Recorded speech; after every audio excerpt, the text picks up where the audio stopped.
El 2 de febrero de 1999 marcó un episodio que cambió la historia de Venezuela. No hace falta decir para bien o para mal, hoy sabemos para qué. Con la llegada de Hugo Chávez al poder allá en aquel país. Una de las víctimas de este régimen, del régimen chavista, fue Laurent Saleh. Ya iba a francesarlo, iba a decirlo, pero no, es Laurent Saleh, uno de los más importantes activistas en los últimos 10 años en aquel país, jovencísimo además. A los 20 años se convirtió en activista por los derechos humanos de Venezuela, del cual, bueno, pues ha sido una de las voces más importantes en aquel país, amigo, por supuesto, de todos quienes han estado incansablemente luchando por la libertad en aquel país, por supuesto. Ustedes saben de todos los que hablo y de toda la gente que durante todos estos años a mí me toca el corazón porque no han cejado un solo minuto en alzar la voz, en alzar el cuerpo y ponerlo también en medio cuando ha sido necesario. Cuando tenía 20 años, Laurent ahorita nos lo platicará él, cuando inició la famosa revolución bolivariana. Y pues desafortunadamente, al igual que otros tantos, acabó también en prisión. Y en una prisión, según pudimos leer en los testimonios que ha dado en estos últimos días, Laurent, una prisión que sería casi una prisión futurista, en donde el terror y la tortura que se aplica es pareciera salida de una novela de ciencia ficción, torturas a las que todavía ni siquiera se nos ha ocurrido pensar que existan. Laurent, de verdad para mí es todo un privilegio poder contar con tu presencia en esta cabina. Para mí es motivo de alegría que estés aquí, porque estás vivo, porque estás entero y porque además el gobierno español por fin te concedió, aquí en México tengo entendido, te concedió el asilo que estabas solicitando ya desde hace tanto tiempo.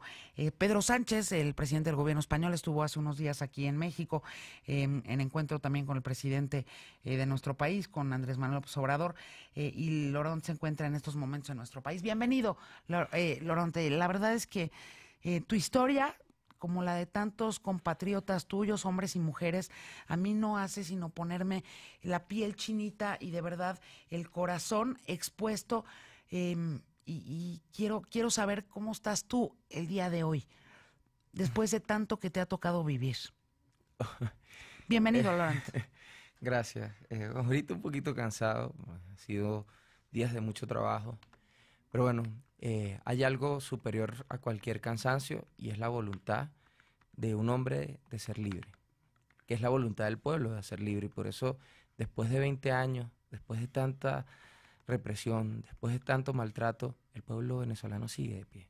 Sigue de pie y de una manera absolutamente sorprendente, conmovedora, inspiradora, y por supuesto yo diría que el día de hoy Venezuela nos tendría que obligar a todos, absolutamente a todos los ciudadanos del planeta y sobre todo a quienes nos decimos liberales y humanistas, a apoyar la causa.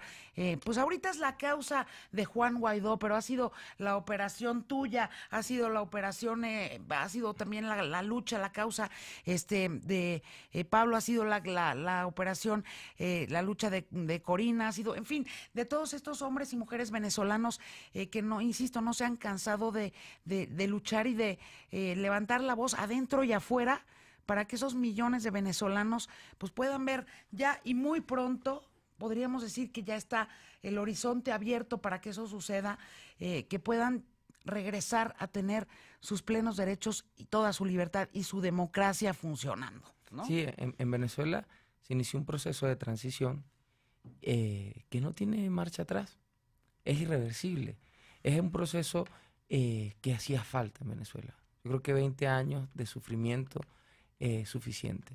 Y lo que pasó en Venezuela es que Nicolás Maduro decidió usurpar el poder y mantenerse ahí a punta de balas y de vidas humanas.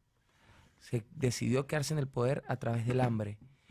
Y según la Constitución venezolana, cuando hay una usurpación del poder, la Asamblea Nacional tiene el deber, no el derecho, no la posibilidad, no la opción, el deber de asumir el gobierno nacional. Y eso fue lo que pasó. Nicolás Maduro prefirió ilegalizar los partidos, perseguir a los líderes de oposición, asesinarlos, torturarlos, encerrarlos, expulsarlos del país y a obligar al pueblo a que lo reconocieran como presidente.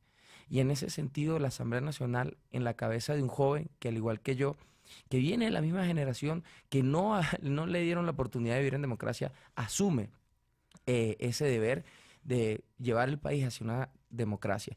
Y yo creo, en un mensaje hace unos minutos que le enviaba al presidente López Obrador, yo le decía que es importante que apoye la democracia venezolana. Yo creo que los venezolanos nos merecemos, después de tanto sufrimiento y tanta lucha, vivir en democracia. Yo creo que los niños venezolanos merecen comer. Yo creo que las personas que tienen problemas de salud merecen medicina en Venezuela. Yo creo que Venezuela merece un cambio. Y ese cambio no puede seguir siendo obstaculizado por personas que quieren apoyar a Nicolás Maduro y a la tiranía. En Venezuela se vive en un estado de terror. Mira, la ONU nunca había registrado una detención tan alta de menores de edad en la historia. Y acaba de pasar. Y pasó en Venezuela. Semanas, más de 70 niños presos. ¿Y sabes por qué los metieron presos? Porque tenían hambre y salieron a protestar. Porque tenían hambre. Pero hubo 70 que metieron presos. Pero otros no corrieron con esa suerte y los asesinaron. Eso está pasando en este momento mientras usted y yo estamos hablando. Ese lugar donde a mí me tenían preso, donde me tuvieron preso por 4 años, esa celda no quedó vacía. Esa celda está ocupada. Y está ocupada por gente inocente. Está ocupada por gente que está siendo torturada, que está siendo sometida a tratos crueles, inhumanos. Y eso no puede seguir pasando. Laurent, ¿cómo fuiste a dar tú a esa celda que además tiene ya desde el nombre es aterrador, la tumba? ¿Cómo fuiste a dar tú a esa prisión que entiendo, ya nos contarás tú a mí y a nuestros radioescuchas, a nuestra audiencia, ¿cómo fuiste tú a dar y con qué motivo a este aislamiento extremo que entiendo y ahorita nos platicarás a detalle, parece, según tus propias palabras, en algunas otras conversaciones que has tenido con colegas en el mundo, salida de una película de ciencia ficción? Es que, ¿sabes qué sucede? Que ciertamente la humanidad ha avanzado en materia de derechos humanos y desde la Declaración Universal de los Derechos Humanos hasta hoy se han creado mecanismos de protección, pero la maldad ha avanzado a la par de la tecnología y muchas formas de tortura se han ido sofisticando para burlar estos métodos. El uso de luz intensa blanca, de bajas temperaturas, de sonidos sistemáticos, de aislamiento celular por completo, son formas de lastimar a las personas sin dejarle huellas físicas. Y en Venezuela se ha creado un aparato de represión, un aparato de terror muy sofisticado. Y la tumba es tan solo uno de esos tantos lugares. La tumba, para los que nos escuchan, es un laboratorio que queda debajo del metro de Caracas, en un sótano 5. Es un lugar maldito. Es un lugar que no merece existir. Pero también existe el Helicoide, también existe Ramo Verde, y también existen muchos lugares clandestinos donde hoy tienen encerradas personas para aterrorizar a la gente, porque detrás de todo esto, ¿sabes qué hay? La necesidad de una cúpula narcomilitar, de mantener a la gente sometida al miedo y al pánico. ¿Cómo es la tumba? ¿Cómo fueron tus días en la tumba, Laurent? Bueno, yo llegué el 4 de septiembre del 2014. ¿Qué edad tenías? Tenía 26. Tenías 26 años.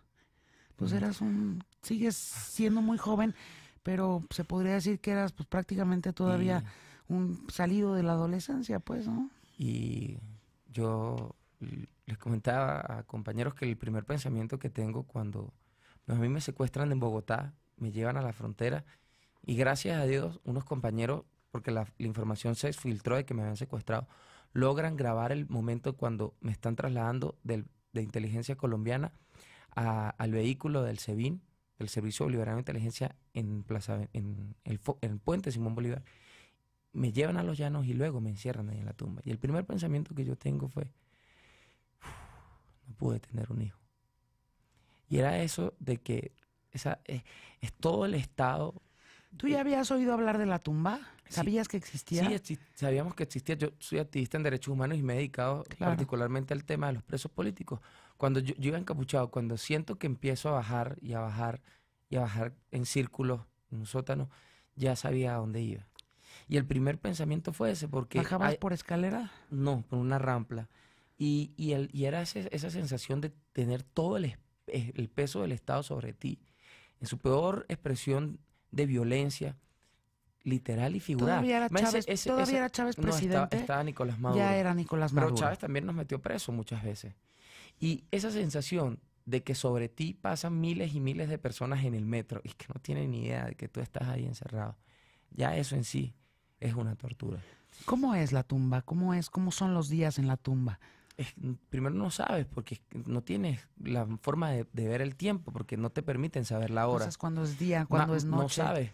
No sabes si pasó 1 hora o pasó 2. La más o menos referencia que teníamos era el sonido del metro, porque el último metro sonaba más duro. Entonces más o menos ahí tú calculabas si había pasado un día o no. ¿Estabas a oscuras? No, al contrario, con una luz blanca muy intensa. Y fíjese, esta luz que usted y yo tenemos. Halógeno. Sí, imagínese esta luz. Ahorita no te agota, pero imagínese 12 horas o 20 horas o una semana. El dolor en los ojos, así los mantengan cerrados. Tú clamas que paren ya la luz. Está Loronta haciendo referencia a los reflectores que tenemos aquí en la cabina, porque también tenemos televisión en vivo. Y está haciendo Loronta referencia, a estos reflectores que son muy intensos. Y así. Mira, es que la crueldad, mira, porque es la necesidad de agarrar a un individuo, de someterlo, de aplastarlo, de golpearlo, de reducirlo, para verlo. Pero lo peor del caso es que lo muestran al país para que el país vea lo que son capaces de hacer y llenar de miedo a la población. Tenía todo el día, Loronta, estas luces prendidas. No podías, pues claramente no podías acceder a un descanso, no podías dormir seguramente de una manera reparadora, sueño reparador con este tipo de luz. Voy a hacer una pausita, Loronta, y regresando a la misma, seguimos platicando. Tengo muchas preguntas que hacerte respecto a esos días y respecto a estos días que estamos viviendo. La pausa, regreso.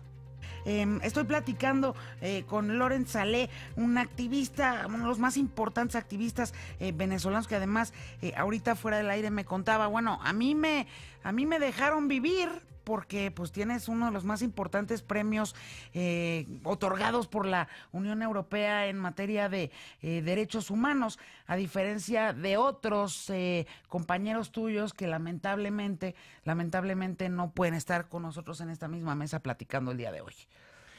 Sí, bueno, ha sido duro. Yo te comentaba que uno cuando vive situaciones tan extremas y tan duras como es el aislamiento o la tortura en prisión, uno aprende a valorar cosas que naturalmente no valoramos. Yo siempre cito una frase que leí en el libro El Principito, que es mágica. Bueno, por supuesto. Y ahí hay una frase. Hay que tener el Príncipe, pero más el Principito, como libros de cabecera, ¿no? Ahí había una frase que yo no entendía bien, pero me llamaba la atención, y hoy la entiendo. Y decía que lo esencial se hace invisible ante los ojos. Y fue tu caso en la tumba. Y cuando a ti te quitan las cosas, empiezas a valorarlas. Por ejemplo, la democracia o libertad. Ver el sol, una silla. ¿Cuántas veces pensamos lo importante que es una silla en nuestras vidas? Una silla. Y no lo sabemos hasta que nos quitan la oportunidad de sentarnos en una silla. O ver el sol o las estrellas. ¿Cuántas veces vemos el sol y no nos damos cuenta de lo maravilloso que es eso? O ver los colores. En la tumba a ti te quitan la posibilidad de ver colores porque todo es blanco y negro. Y eso es para lastimarte. Y te das cuenta de lo importante que son los colores en tu vida. Y están ahí siempre. Pero como los das por sentado, no los valoras. O verse en un espejo. O saber el tiempo. Yo siempre digo, ¿cuántas veces preguntamos qué tan importante es tener un reloj para nuestras vidas? Pero imagínense que no sepamos si acaba de pasar 1 hora o 2 horas, que no podamos saber si pasó un día. Y así pasa con la democracia y la libertad. ¿Y sabes qué pasó en Venezuela? Que nuestros padres dieron por sentada la democracia y la libertad y no la valoraron y se la dejaron quitar. Y hoy se nos ha hecho tan difícil rescatarla. Y nosotros por eso le gritamos al mundo, oye, denos la oportunidad de ser libre, porque ¿sabes quién mantiene a Nicolás Maduro? 2 cosas: las armas y la comunidad internacional. Y es injusto, porque nosotros nunca vamos a pensar en la violencia como opción. Y por eso el gobierno se aprovecha de nosotros y nos masacra y nos asesina. Y nosotros lo que queremos es ser libres y no vamos a renunciar a eso. Si nos quite la vida, ¿sabes por qué? Porque es miserable vivir sin libertad. Oye, ahora que dices democracia y libertad, ¿será esta la rosa? Y regresando al Principito, ¿será la rosa que, pues, la generación de tus padres, porque la tuya ni siquiera tuvo ocasión de conocerlas plenamente? Me refiero a la democracia y a la libertad. Pero ¿será esa rosa que, aunque espine y aunque a veces sea vanidosa y aunque a veces sea una rosa que muy caprichosa, será la rosa que quieren regresar o querrían regresar a cuidar todos los venezolanos? Yo creo que nunca los venezolanos habían valorado tanto la democracia como hoy. Nunca los venezolanos, y estoy seguro de esto, habían valorado tanto el periodismo libre, la libertad de expresión. Nunca. Y no es mentira cuando nos dicen que nadie sabe lo que tiene hasta que lo pierde. Por eso yo creo que una de las cosas que tenemos los venezolanos hoy como deber, por haber vivido esto, es decirle al mundo que vive en democracia, que la valore, que la cuide, que valore la libertad. Porque una vez que nos las quitan es tan difícil recuperarla. Y por eso preguntamos, ¿a cuántos muertos más nos faltan?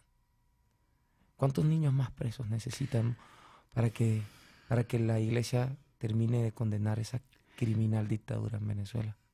México y Uruguay, tú estás en México en este momento, México y Uruguay son de los países que se han declarado neutrales ante este conflicto. De hecho, en Uruguay este jueves se llevará a cabo el encuentro en el que, pues bueno, estarán platicando, ¿no?, sobre las opciones que tanto México como Uruguay, el Vaticano, estarán pensando en poner sobre la mesa.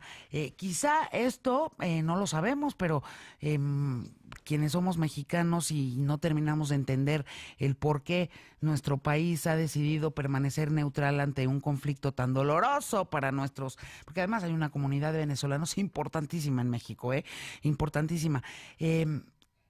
Quizá en lo que estén pensando sea en evitar un derramamiento de sangre mayor en tu país, ¿no? En Venezuela, y por ser Nicolás Maduro quien es y por mostrar, pues, los métodos que ha mostrado, y que además tú nos estás narrando una partecita de ellos, la que a ti te tocó vivir.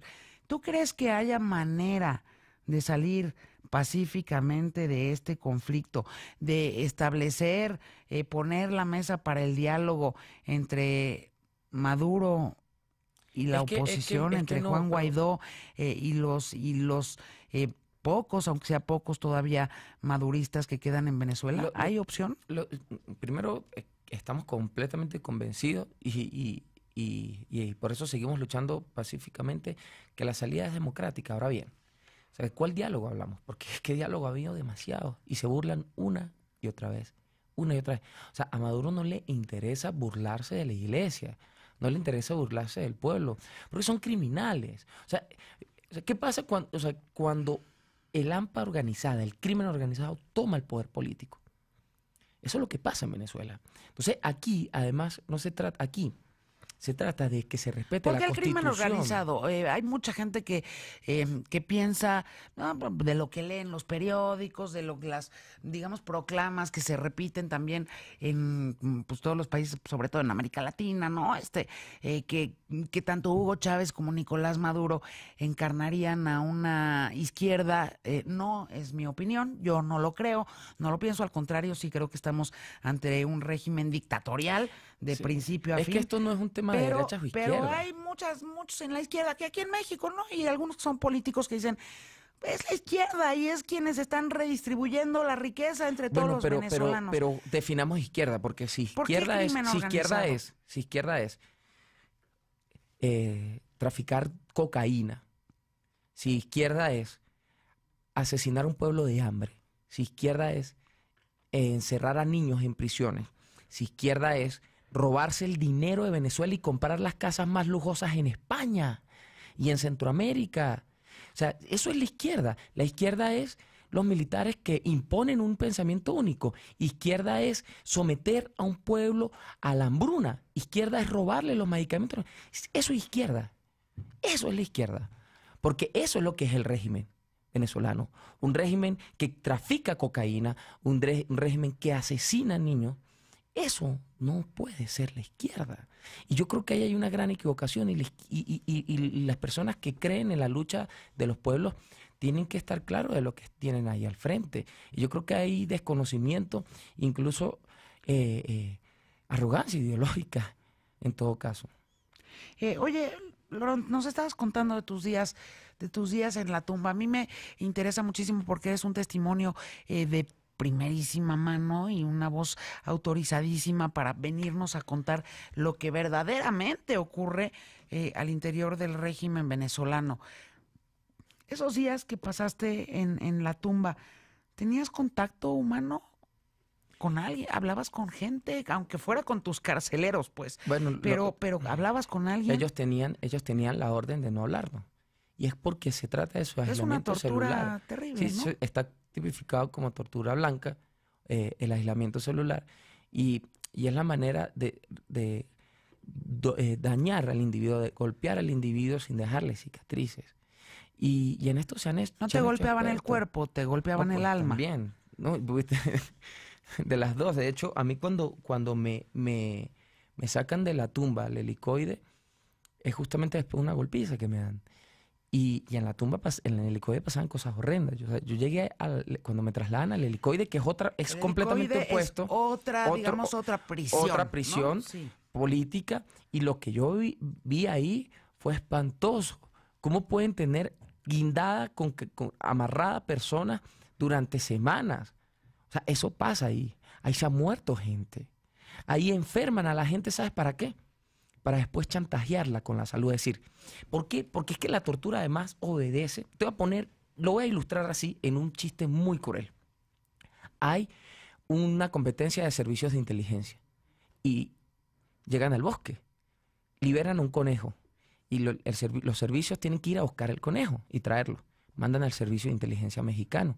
12 horas, 24 horas y traen el conejito en una jaula con la agüita, la zanahoria, bien bonito. Mandan otra vez al conejo y mandan al Servicio de Inteligencia de Colombia. Por poner un ejemplo, 12 horas, 24 horas, 48 horas, traen el conejo, pero ya no viene con agüita, viene un poquito espelucado, con las paticas amarradas. Mandan al Servicio Bolivariano de Inteligencia de Venezuela. Y llega 11 horas, 12 horas y traen una bolsa negra. Y lo ponen en la mesa y cuando abren la bolsa sale un cochino golpeado gritando: yo soy el conejo, yo soy el conejo. Y en eso se basa la tortura. Uno, en quebrarle el espíritu a esa persona que se opone al régimen, para exponerlo a la sociedad, porque es que lo graban y lo publican en sus propios medios. ¿Para qué? Para que la señora... Generar miedo. ¿No? Eso se llama terrorismo. Es generar pánico intenso en la colectividad. Pero por otro lado también los torturan con el objetivo de que esa persona firme algún documento.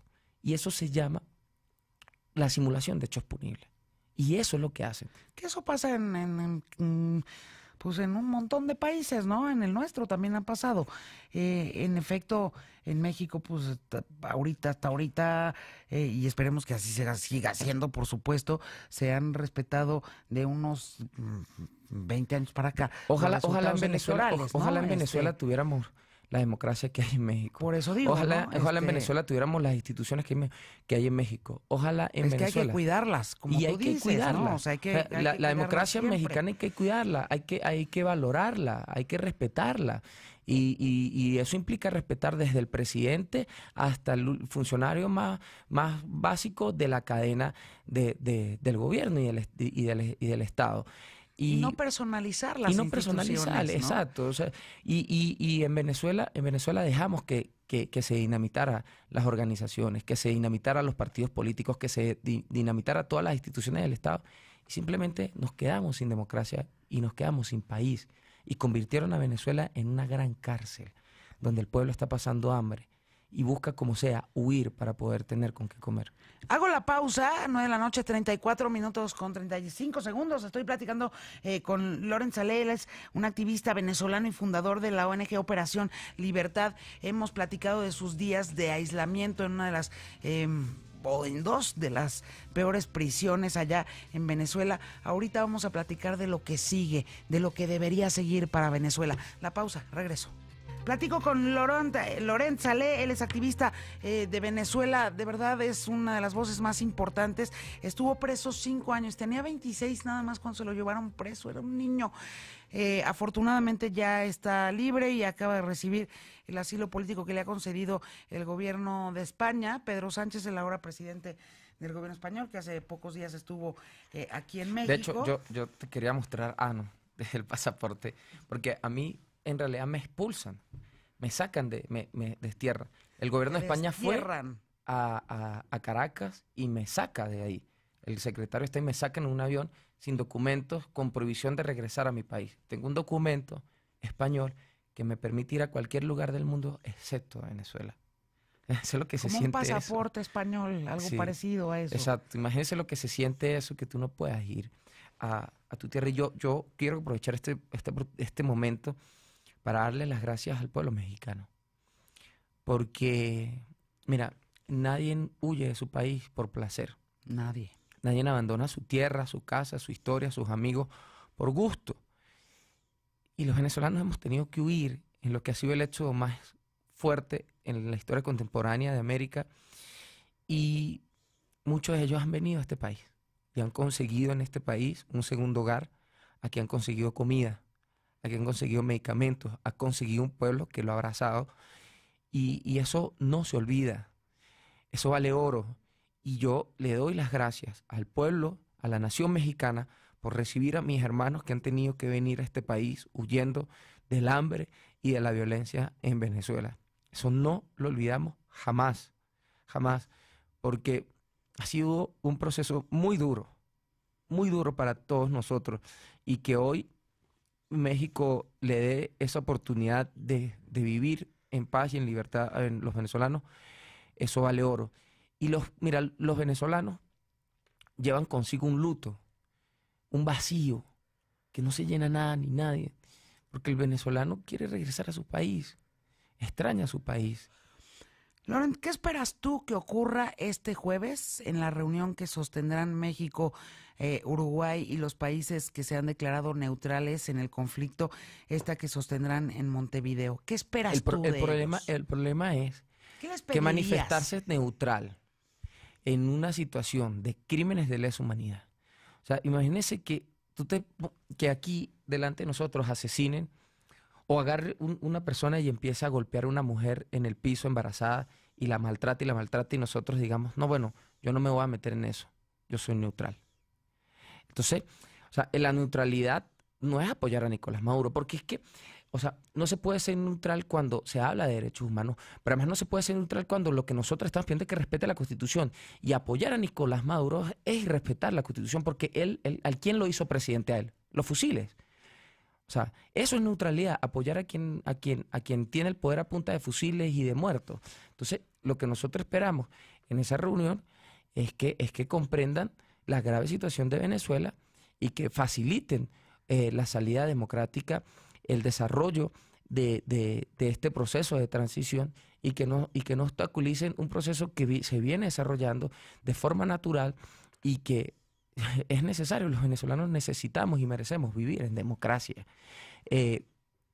Yo espero que la comunidad internacional siga avanzando en el apoyo a un proceso de transición. Aquí no se trata de apoyar a un sector, aquí no se trata de apoyar una ideología, aquí no se trata de apoyar ni siquiera a un líder, aquí se trata de apoyar la Constitución Nacional, y que lo que nosotros queremos establecer es la Constitución Nacional. Aquí se trata de que los venezolanos podamos comer, Aquí se trata de que los venezolanos podamos tener medicamentos.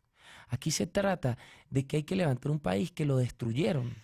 Eso te iba yo a preguntar, porque supongamos que siendo las 9 de la noche con 41 minutos 53 segundos en este momento, Nicolás Maduro anuncia que va a desistir de continuar al frente del poder en Venezuela.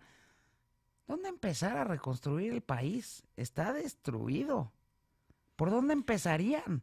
¿Por dónde tienen que empezar, Lorent? Por los niños. Es lo primero que hay que hacer y por eso estamos pidiendo a la comunidad internacional la ayuda humanitaria. Aquí los niños, el 67% de los niños tienen problemas de desnutrición hoy en día en Venezuela. Es urgente, es realmente dramático lo que está pasando y es urgente que el poder ingresar alimentos y medicamentos a Venezuela. Necesitamos que... O sea, aquí hay personas que se mueren todos los días porque no tienen medicamentos. ¿Sabes lo que significa para una persona que necesita dializarse no poder tener su medicamento y que la familia tiene que ver cómo se les muere por la arrogancia de unas personas que mantienen el poder? Entonces, ahorita lo que nosotros le estamos pidiendo a nuestros vecinos es que nos ayuden a que a Venezuela pueda ingresar alimentos y comida. ¿Cómo es posible, vale? ¿Cómo es posible que Nicolás Maduro, estos señores, por su arrogancia, por su maldad, impidan el ingreso de medicamentos y comida a Venezuela, que prefieran que la gente se muera de mengua en nuestro país? O sea, nosotros hoy necesitamos que a Venezuela entre la ayuda humanitaria y que un país y que ellos adentro, esta cúpula, lo impida, es realmente un acto de bajeza que no tiene ningún tipo de presentación. Lorent Saleh, te agradezco tanto que hayas venido a platicar con nosotros. Te deseo a ti y a toda tu gente. La verdad es que, insisto, aquí en México yo he hecho grandes amigos y amigas, familia, ¿no? Hermanos, en eso se han convertido desde hace muchos años, porque en efecto el éxodo venezolano, pues no es de ahorita, viene desde los años de Hugo Chávez. Y muchos están aquí en este país que, insisto, es su casa y es en efecto es su hogar y los abrazo siempre, pero claro que hay que luchar por la dignidad de Venezuela y de todos quienes están imposibilitados de ejercer sus más mínimos e imprescindibles derechos. Y tú has sido un luchador incansable y para mí es un honor y un privilegio, Lorent, poder platicar contigo. Y por supuesto que lo vamos a seguir haciendo. Ojalá que próximamente hablemos y festejemos, exacto, hablemos y festejemos que los venezolanos están acudiendo libremente a las urnas. Nada más eso, ¿te parece? Así es. Y ya lo demás, pues es la historia y es la garra del pueblo venezolano que lo ha demostrado hasta el cansancio que la tiene para todo el proceso y el periodo de reconstrucción que vendrá para ustedes. Muchas gracias. Muchas gracias a ti, Lorent, por venir a platicar con nosotros y de verdad que en efecto creo que es importantísimo y que hagamos por ustedes lo que nosotros quisiéramos que en una situación tan extrema la comunidad internacional también hiciera por nosotros. Así de fácil, así de fácil. Muchas gracias, Lorent, y mil felicidades por todo lo que has hecho por tu pueblo y lo que sigues haciendo. Voy a la pausa, regreso.